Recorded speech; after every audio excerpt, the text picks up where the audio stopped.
Selamat malam, selamat datang di Mata Najwa. Saya Najwa Shihab, tuan rumah Mata Najwa. Cerita tentang penegakan hukum yang semena-mena kembali mengemuka di depan mata kita. Dari proses penangkapan yang janggal hingga penggeledahan tak masuk akal, mempertebal prasangka tentang rapuhnya warga yang papa di hadapan penegak hukum yang memegang kuasa. Kita jengah dengan hukum yang hanya tajam pada yang lemah, jangan sampai skeptisisme malah semakin mewabah. Mari kita simak lagi cerita-cerita pedih dari bawah, sembari mengingatkan penegak hukum agar tak pongah.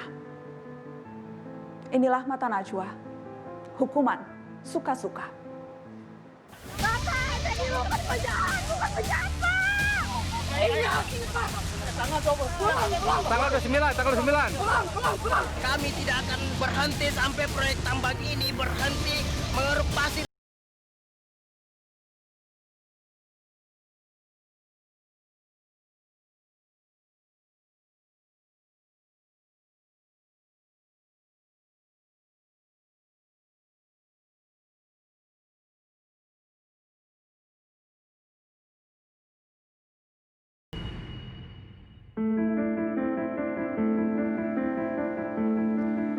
Tokoh adat Kinipan, Effendi Buhing harus berhadapan dengan hukum gara-gara konflik lahan yang bersinggungan dengan korporasi. Video penangkapannya viral dan menjadi sorotan.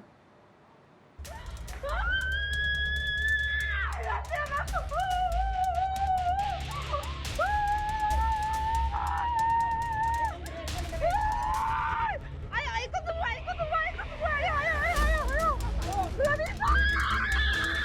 Bukan penjahat, Pak! Bapak, ini bukan penjahat, Pak!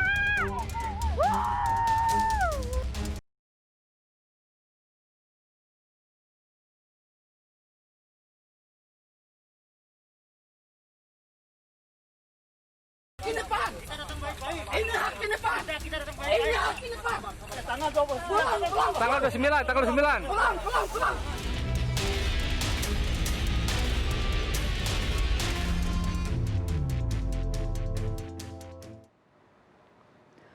Sudah hadir di studio Mata Najwa, tokoh adat Kinipan, Effendi Buhing, dan juga ada Pungki Indarwati, Komisioner Kompolnas, dan Asfinawati, Ketua YLBHI. Selamat malam, Pak Buhing. Selamat malam. Terima kasih sudah hadir di Mata Najwa. Terima kasih. Asvin, selamat malam. Mbak Pungki, selamat malam. Saya akan ke Pak Buhing dulu. Pak Buhing, sehat-sehat, Pak? Sehat, walaupun batin saya masih rasa tersiksa. Kenapa, Pak Buhing? Dengan peristiwa 7 hari yang lalu menangkap saya tanpa sebab. Jadi masih sakit rasanya hati ini. Dan Kalau sehat-sehat. sehat, tapi kalau melihat seperti tadi video itu kan viral di mana-mana. Ketika itu jadi persisnya Pak Buhing sedang di rumah ya, Pak? Iya, betul. Di rumah? Di rumah, ya. Itu yang berteriak-teriak itu ibu atau Istri. istri Pak Buhing? Dengan keponakan. Oke, jadi Pak Buhing di rumah sama sekali tidak tahu akan ada yang datang. Seperti apa ceritanya, Pak? Waktu itu sekitar jam 2:11 ya.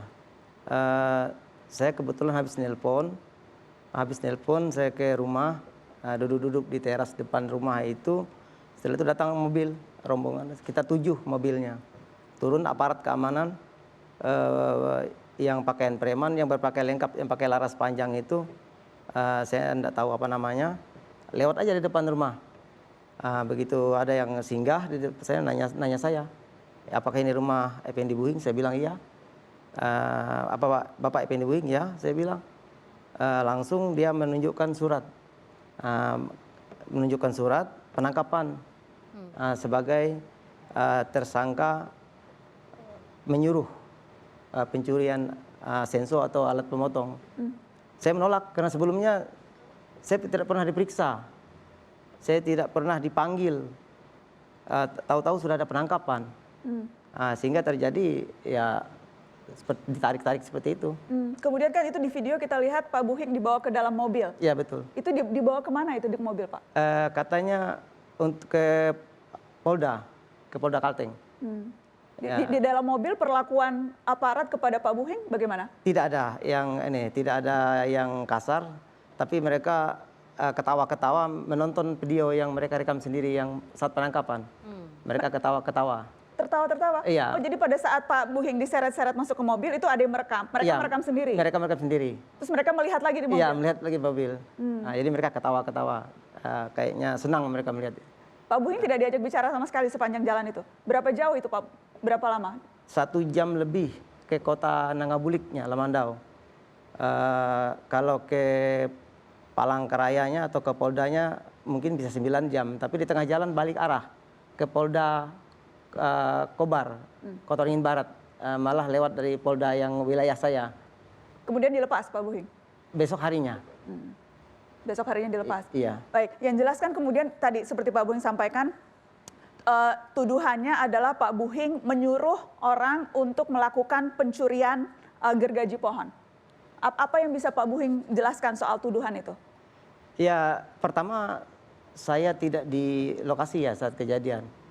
Yang kedua, bahwa saat itu anak-anak menjaga hutan. Karena kami sudah bosan dengan perusahaan SML ini yang sudah bertahun-tahun mereka menggarap hutan.